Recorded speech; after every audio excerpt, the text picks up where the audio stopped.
Hello, my name is Javier Solis from Luz y Verdad Entertainment, and today marks the first day of spring 2014.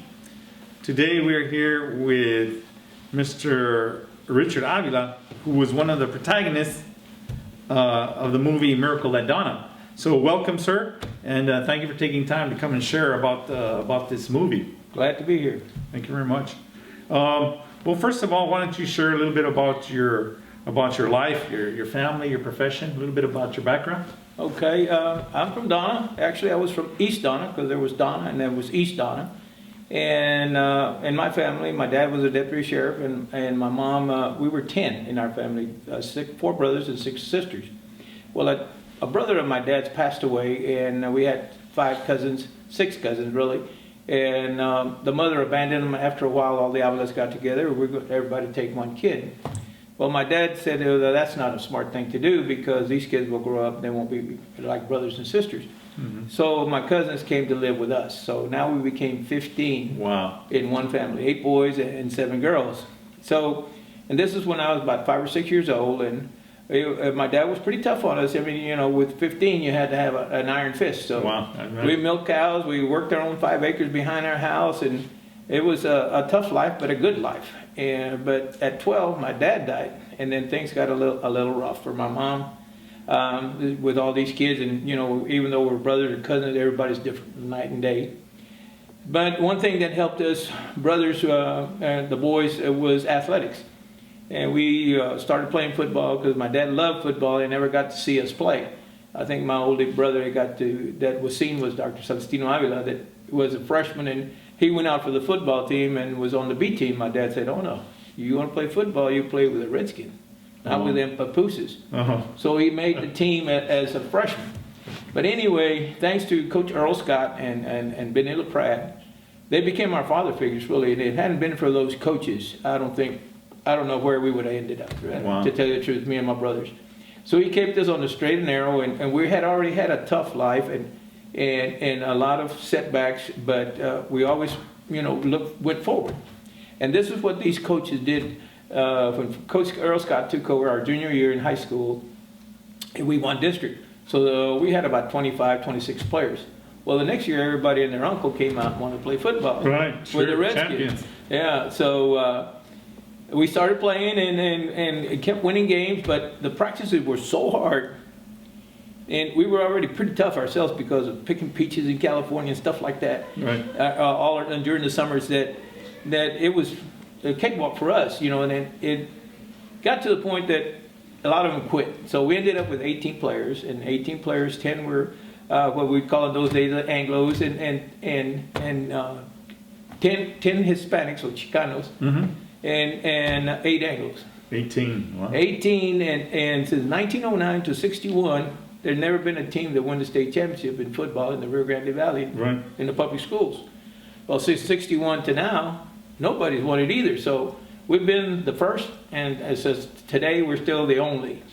And the coach was so tough on us that we won all our games in the 4th quarter because we were in so much better shape. He'd make a sprint from one end of the field to the other in between change of quarters, and the other team's getting water and ice in one knee and going down there walking. We're sitting in a huddle, just waiting, just grunting. Waiting for that. In unison, you know, and these guys would look up. So 4th quarter, they were ours. You're right. Psychological and advantage there. Fantastic. Obviously, you mentioned a little bit about it, I guess, about your coaches. Tell us about your particular role in the movie. Okay, well, you know, Frank Aragon came down, and he had heard about our story. And went to my brother, and my brother Celestino said, "Well, you need to contact Richard because I've been the kind of the mother hen for these guys. Mm-hmm. I've kind of kept up with them, added emails. Now we have emails, and whenever they move, addresses. So I've been, I guess I'm an associate producer, okay. And really I produce the players when we need to have them. I facilitate meeting with people and things of that nature, and try to include all the players, as many as we can, and we got most of them. Of the 18 players, 4 are deceased, and we only have 14 left. 14 left. Right. And Coach Scott? Coach LaPrade passed away some years ago, and they've named the stadium in Donna, Bennie LaPrade Stadium. Okay. And Coach Scott's still alive, and we just had a big barbecue for him last Friday. And he's still around. He's got a little bit of a heart problem right now, but like he put it, he said, "Richie, I keep waking up." So I guess I'm still here. Wow. So we had a good time. He's 87 and hanging in there. Wow, that's fantastic. Well, what do you think, what would you tell the public, what's the most important message of this movie to the general public, to the Latinos, to Americans, to somebody in another country? Can it relate to other people? Can people identify with it? What's the message? I think the message it was spelled out by our coaches, and it's been part of our lives that you got to have an education, first and foremost, and you can make it here.